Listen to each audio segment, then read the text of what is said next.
Parce que quand on est chrétien, l'ennemi du Seigneur, il n'y a pas de défaite. C'est vrai. Alléluia. Mais vraiment, c'est une victoire. Parce que pour un chrétien, ça continue. Voilà, bonsoir à tous. Alors, avant de venir vers vous, je suis un peu plus jeune, pas. On m'a appelé pour aller voir un jeune garçon de 17 ans qui fait comme une dépression. La mère m'a appelé vraiment en détresse. Elle m'a dit viens. Et c'était un cri au secours. Donc je suis été vite. J'ai parlé avec ce garçon de 17 ans. Et il m'a expliqué que sur les réseaux sociaux, il a rencontré des jeunes. Et que ça s'est mal passé. Il a rencontré un jeune en particulier qui l'a séduit. Parce que lui, il était avec le Seigneur, vous comprenez ce garçon-là. Et ce garçon l'a séduit dans le sens où il a dit que tu n'étais pas un chrétien. Que même si tu es à Dieu, tu ne peux pas partir comme ça. Et que de toute façon, Dieu ne t'a pas choisi. Et que Dieu n'était pas avec lui, que Dieu ne faisait pas attention à lui. Et de ça à autre chose, ce garçon-là, il a semé des choses. Il a semé des choses dans le cœur de ce garçon-là. Et à la fin, il était comme en détresse. Parce qu'il ne savait plus. Son cerveau, il ne savait plus. Son cœur, il ne savait plus.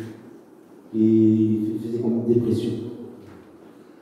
Alors, vous savez, je me rends compte que le diable, qu'est-ce que je dis, dans les foyers chrétiens, il vient toucher nos enfants.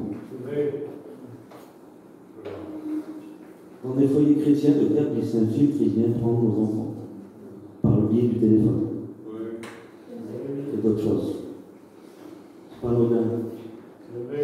On met les téléphones dans les mains de nos enfants pour se débarrasser un petit peu de temps en temps. Pour dire, tiens, allez, reste tranquille. Et on se décharge de notre responsabilité. Bien aimé du Seigneur, on est des parents, mais on est des parents chrétiens. Et on a des responsabilités. On ne veut pas que ce soit le monde qui instruit nos enfants. Est-ce que vous instruisez vos enfants dans les choses du Seigneur? Est-ce que vous laissez le monde les instruire? Bien plus que ça, les séduire et semer dans leur cœur des choses. Bien aimé du Seigneur, des familles, des chrétiens, des pères qui sont pasteurs, des enfants chez eux, qui ont des envies de suicide. Parce qu'on ne veille pas. Parce qu'on ne fait pas attention. Alors, eh bien, il faut faire attention avec toutes ces choses. Vous voyez, cette réunion, on fait cette réunion, il ne faut pas filmer. Il ne faut pas faire ça. Vous comprenez? Parce que déjà que le monde, et le diable déjà qui nous en veut, qui cherche à nous abattre, alors ne lui donnons pas le moyen de le faire un peu plus. Vous comprenez? Hein? Je voudrais prendre la parole du Seigneur, si vous voulez bien. C'est le livre de la Genèse.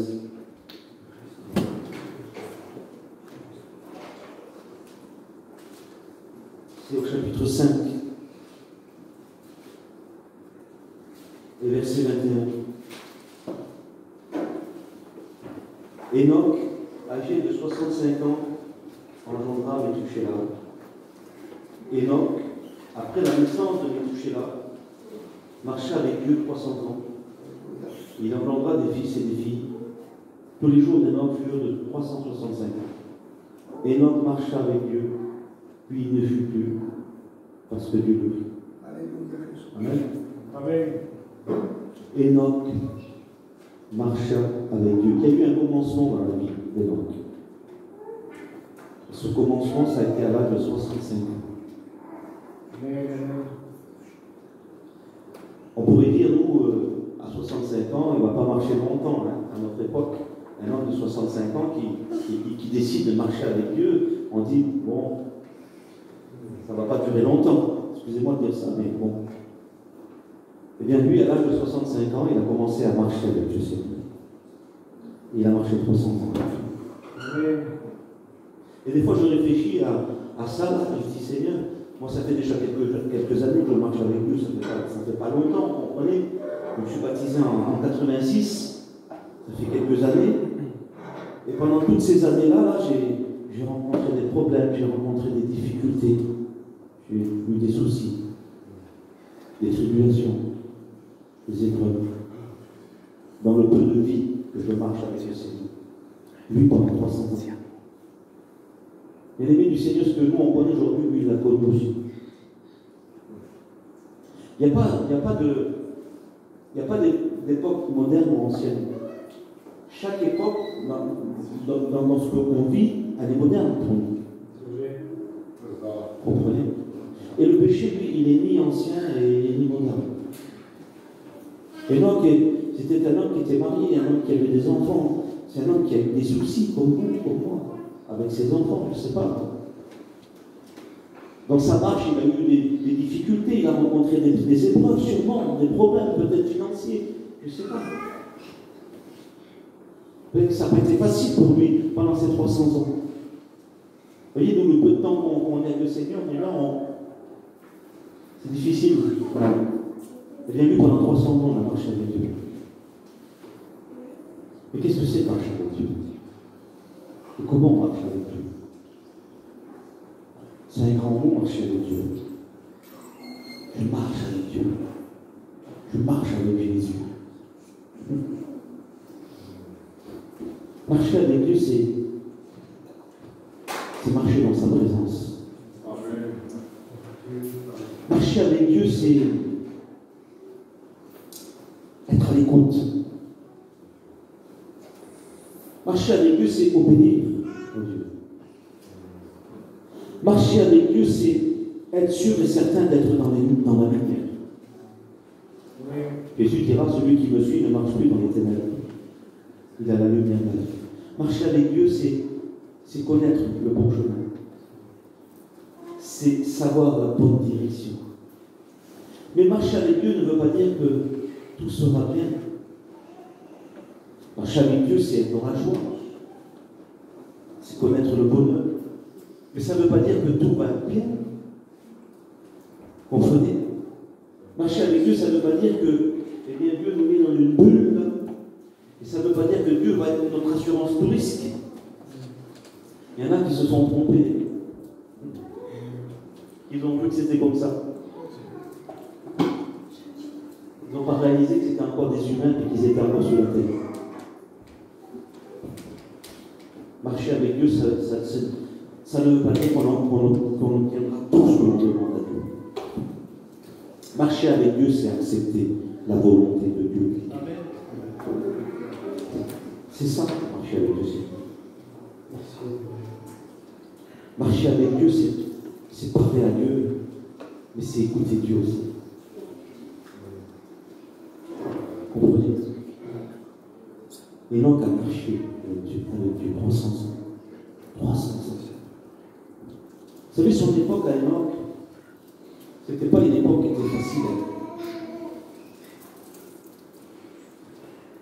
C'était la même époque que Noé.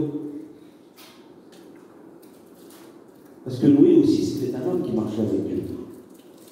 La Bible dit que Noé était juste et intègre en son temps. Dans son époque, il a été juste, il a été intègre. Noé marchait avec Dieu. Et vous savez quel était le temps de Noé et le temps d'Enoch? La Bible dit que le temps de Noé, eh bien des hommes, les pensées de leur cœur se portaient chaque jour vers le mal. C'est le temps d'Enoch et de Noé, ça. Les pensées de leur cœur se portaient chaque jour, constamment vers le mal. C'est-à-dire que Enoch et Noé vivaient un temps où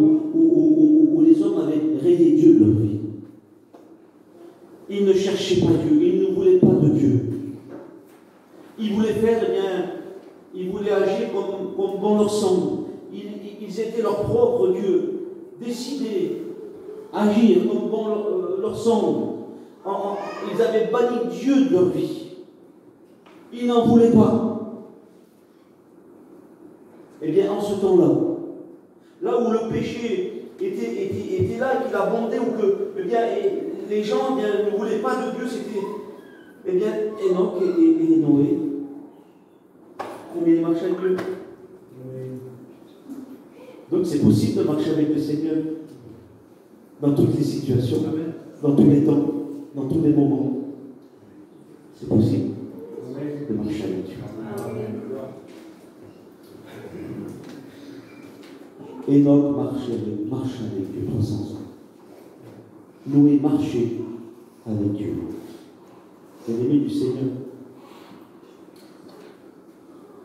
Je pense que dans notre marche avec le Seigneur, vous savez, marcher, ça veut dire avancer, ça veut dire progresser.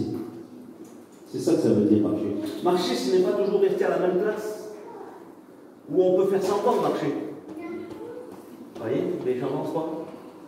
Faire semblant, c'est semblant. On fait semblant de marcher avec Dieu. Et on n'avance pas. On est toujours pareil. Marcher avec Dieu, c'est progresser. Marcher avec Dieu, c'est grandir. Comprenez? C'est vivre de Dieu, c'est vivre de lui. C'est dépendre de lui. Être dépendant de lui. C'est ça, marcher avec Dieu. Enoch marcha avec Dieu pendant 300 ans. Vous savez, la Bible, quand elle parle de Enoch, on ne sait pas grand-chose de Enoch. Et Jude, dans l'épître de Jude, il nous est parlé de lui. Et Jude, il nous dit que c'était un prophète en son temps. Marcher avec Dieu, c'est être un témoin. C'est être une lumière. Et Enoch, dans ce temps-là, a annoncé le jugement qui allait venir au temps de Noé. Il l'avait annoncé à l'avance. Marcher avec Dieu, c'est connaître l'avenir. Vous savez, il y a ce verset dans la Bible qui nous parle du Saint-Esprit. Et il dit, il vous annoncera les choses qui viennent. Il vous annoncera l'avenir. Vous ne vous rendez pas compte? Marcher avec Dieu, c'est ne pas être pris au dépourvu. Comprenez? Parce qu'un enfant de Dieu, quand il marche avec Dieu, il est pris. Il n'est pas pris au dépourvu, il ne dit pas qu'est-ce qui se passe, qu'est-ce qui nous arrive.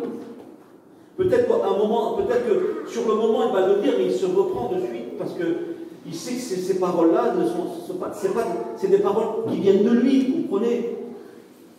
Mais il n'est pas pris au dépourvu. Il sait. Il sait. Il connaît.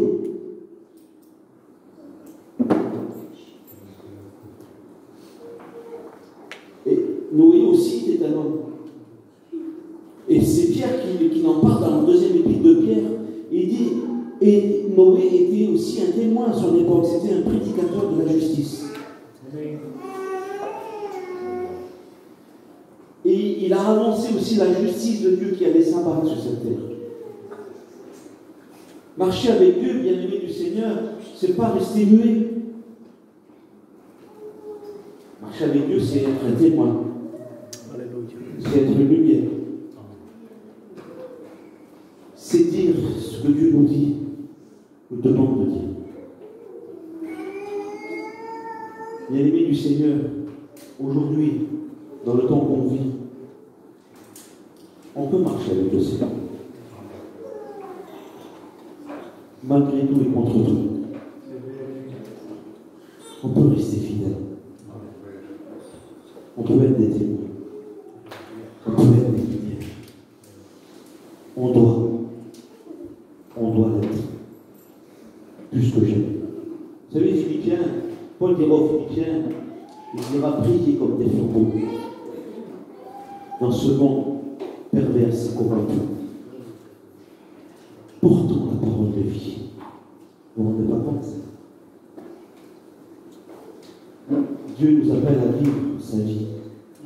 aujourd'hui, à vivre la vie de Dieu aujourd'hui, à marcher avec Dieu aujourd'hui.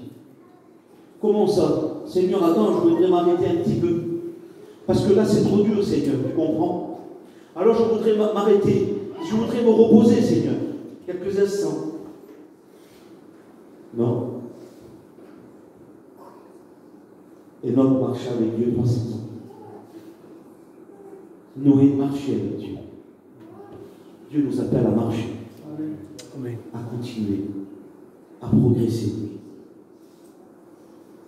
Alors, la Bible dit que Enoch, à un moment donné, il marcha 300 ans avec Dieu. Et à 365 ans, la Bible dit que Enoch ne fut plus parce que Dieu le prit.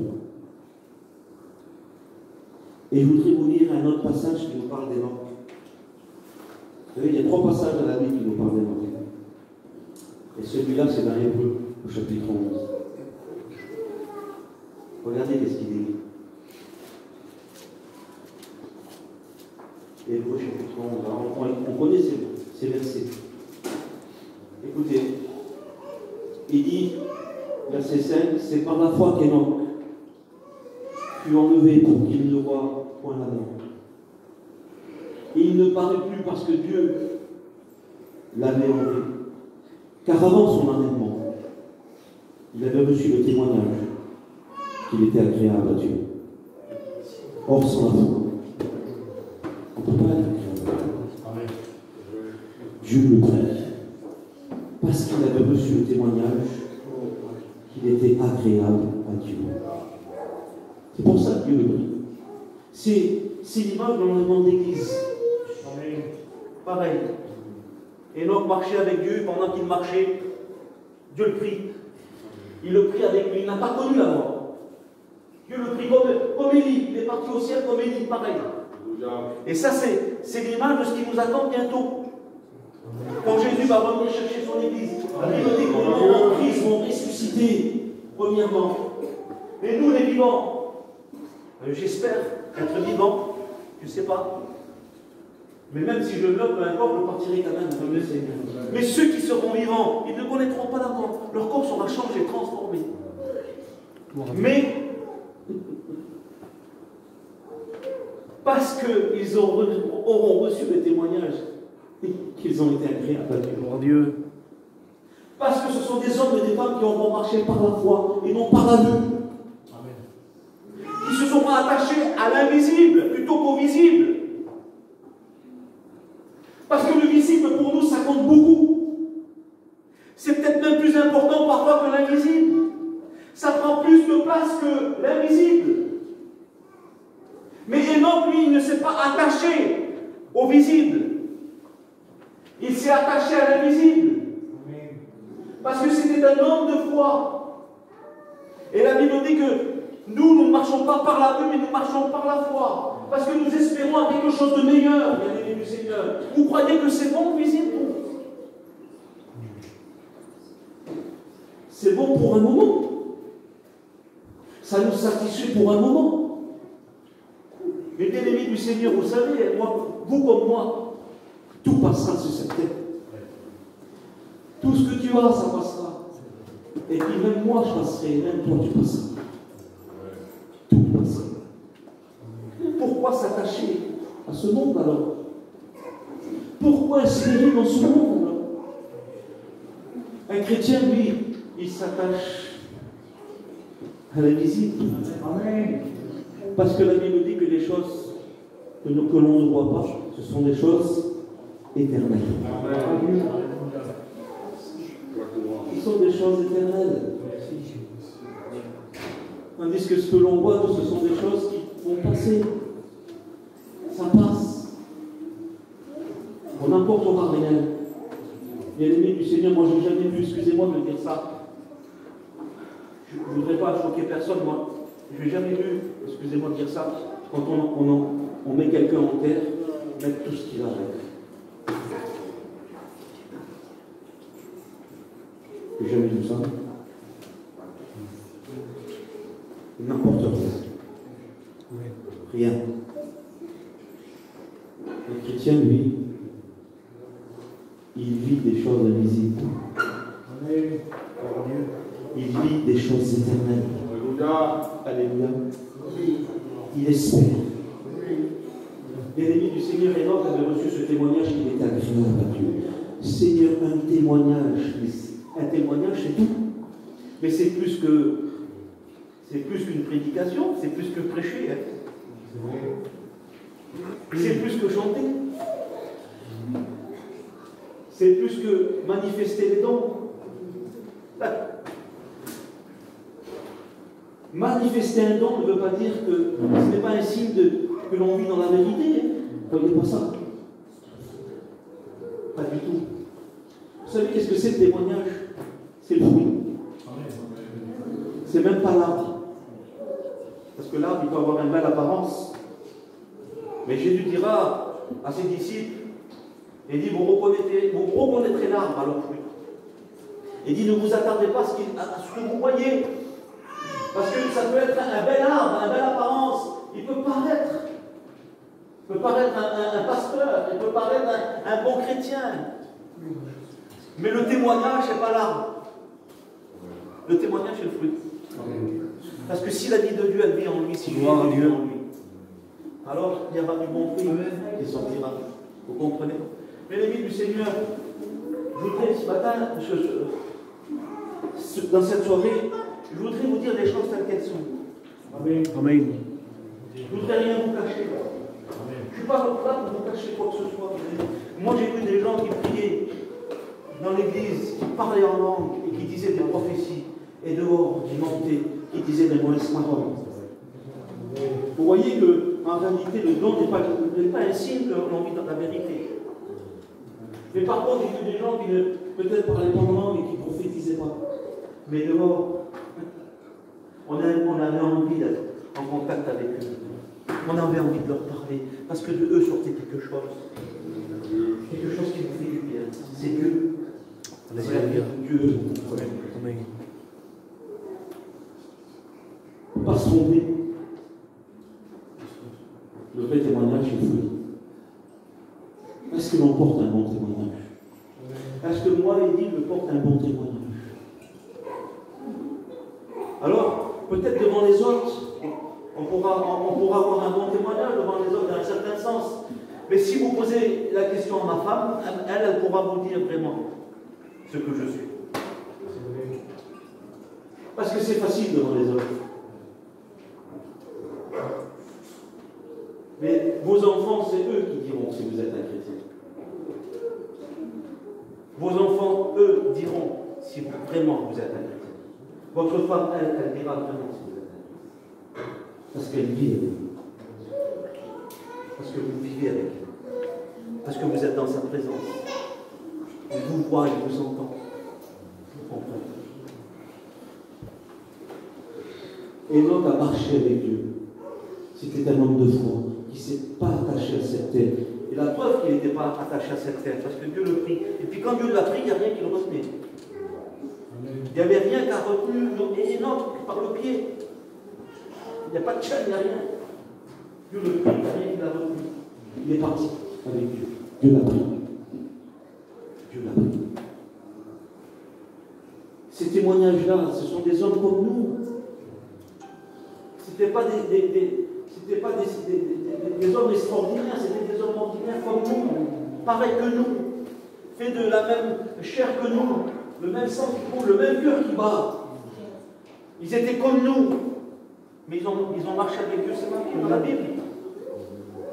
Et si eux ont pu marcher avec Dieu malgré tout contre nous, vous croyez que ça a été facile pour Noé de marcher avec Dieu dans son époque? Vous croyez que ça a été facile pour Noé? La Bible dit que Noé a entendu. Parce que marcher avec Dieu, c'est ça, on entend. Il a entendu. Et dans son cœur, la Bible dit, vous lisez dans Hébreux 11, dans son cœur, il y a eu une sainte crainte qui s'est faite. Il a entendu.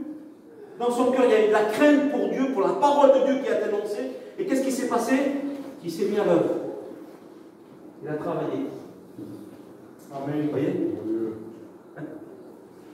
Ça n'a pas été facile pour Noé. Mais parce qu'il a cru dans la parole de Dieu. parce que dans son cœur, il y avait la crainte de Dieu, là. C'est pas la peur, c'est pas ça. C'est pas la peur, c'est... La crainte, pour moi, la crainte de Dieu, c'est aimer Dieu. Pour moi, ça se traduit par amour. C'est ça. Alors il s'est mis à l'heure, il s'est mis au travail. Est-ce qu'on a un bon témoignage? Enoch a reçu ce témoignage qu'il était agréable à Dieu. C'est pour ça que Dieu le prie. Parce qu'il était agréable au Seigneur. Alors marcher avec le Seigneur, c'est normal pour un chrétien. Ce que je vous dis là, c'est pas quelque chose d'extraordinaire. Hein. C'est vraiment les bases de mon vie. C'est tout à fait normal. Marcher avec Dieu. Vous savez, il y a une parole dans 1 Samuel, au chapitre 9. Il y a une parole qui... ça fait longtemps que j'ai lu cette parole et qui... C'est Samuel qui va parler à Saül. Vous savez, quand le peuple va vouloir un roi, et qui va vouloir être comme les autres nations, comme les autres peuples, un roi, comme les autres. Et Dieu dira à Samuel, parce que Samuel s'est opposé au peuple à ce moment-là. Et il dira à Samuel, mais Samuel, ce n'est pas toi qui rejette, c'est moi qui le rejette. Parce qu'il voulait un homme qui domine sur eux. C'était toujours pareil, eux c'était le visible. C'est pas ils en avaient marre de l'invisible. On en a marre de rien voir, on veut voir. Alors, eh bien, ils l'ont vu. Et la Bible dit que Dieu va choisir Saül. Il va le conduire. Il le conduit jusqu'à Samuel, pour que Samuel puisse lui faire l'onction pour l'établir roi d'Israël. Et à un moment donné, il est avec son serviteur, il descend là, et puis d'un seul coup, il dit à Saül de faire avancer son serviteur, et lui de rester là, et puis d'un seul coup, Samuel va dire une parole, va dire arrête-toi maintenant, et je te ferai entendre la parole de Dieu. Arrête-toi maintenant, et je te ferai entendre la parole de Dieu. L'ennemi du Seigneur. Vous savez, quand on s'arrête dans notre vie chrétienne, c'est vrai que si le diable nous arrête dans notre vie chrétienne, c'est pour nous détruire, nous anéantir. Il veut nous arrêter complètement. Mais quand c'est Dieu qui veut nous arrêter, c'est pas négatif. C'est quelque chose de positif. Vous savez pourquoi? Parce que des fois, dans notre marche avec le Seigneur, on croit toujours qu'on marche avec Dieu. On croit toujours qu'on fait la volonté de Dieu. On croit toujours que, eh bien, on est agréable au Seigneur. On croit toujours que Dieu est avec nous. Et puis on marche comme ça. On marche et puis il y a des choses qui s'installent dans nos vies. Il y a des choses qui s'installent dans nos cœurs. Il y a des choses qui s'installent dans nos pensées.